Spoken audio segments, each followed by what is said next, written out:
Nathan Bombrys, Managing Director, Glasgow Warriors.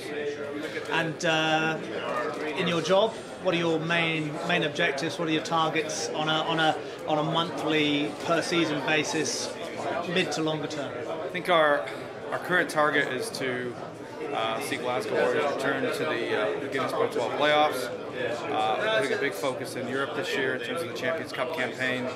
Our club have yet to reach the knockout stage of the Champions Cup, so our real focus on getting through the Champions Cup quarterfinals. And then commercially, we were targeting a sellout for every game this year at Scotstoun, and another year of growth. We've had 5 or 6 years of consecutive growth off the field, so we're forecasting another year of growth as well this year. And on a ticket sales basis, things have been going quite well over the last 2 or 3 years. What's the pace of that change? Is it on a percentage basis? We were able to increase capacity again this year at another 500-600, so our capacity is now 7,351. Our target is to achieve a sellout every game this year, and so far we're on course to do that. So it's been good, really good growth. 5 or 6 years ago, we were probably less than 2,000 on average. So that shows the scale of the growth. And what's the answer to that? Success on the pitch, is that purely, or are there other things that you can add to the mix to attract people to games? I think success on the pitch is a big driver, but belief, the venue. We moved into a new venue 5 or 6 years ago. That's become a real home, a real fortress for the club, and a real nice place to go and watch rugby. So I think a variety of factors, but the main driver is what's happening on the pitch.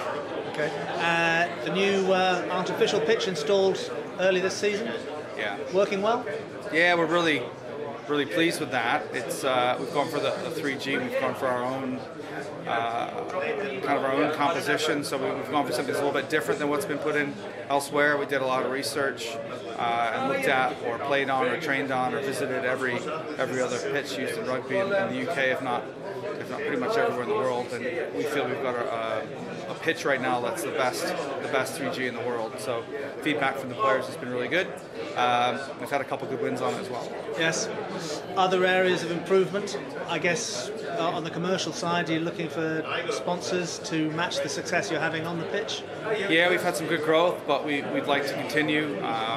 We've attracted some positive sponsors, people like Scottish Power, who've also invested in a community program to increase the depth and breadth of rugby in Glasgow. We're in discussions with a few other sponsors, so it's keeping the growth, keeping the business community behind us. A key challenge for us is now our stadium.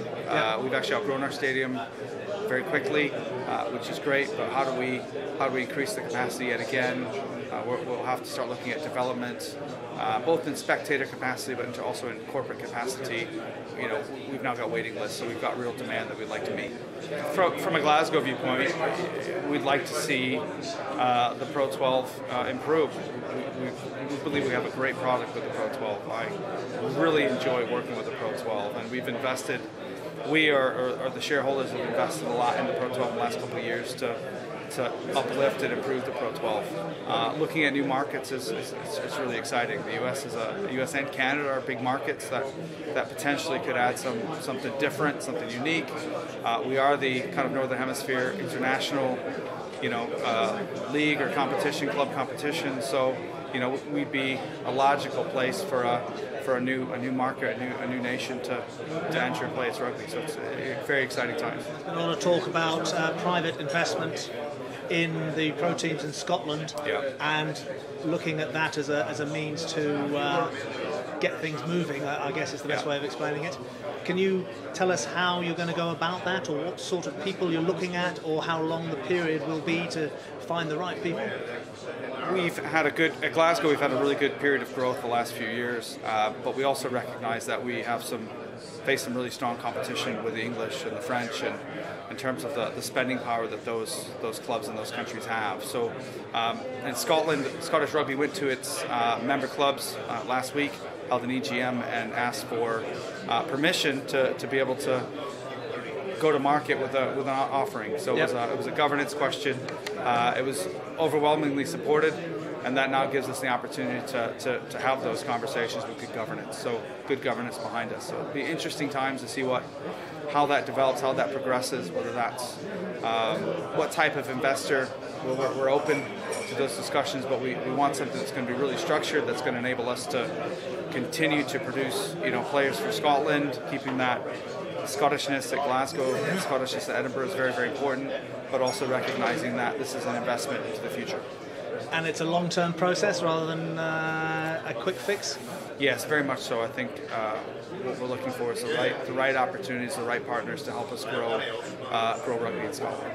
So I guess you're in the market and happy to have lots of talks with people, but you need to frame the criteria before you make any big decisions. And it's being driven by Scottish Rugby as a whole. So Scottish Rugby are looking at how they're packaging this up.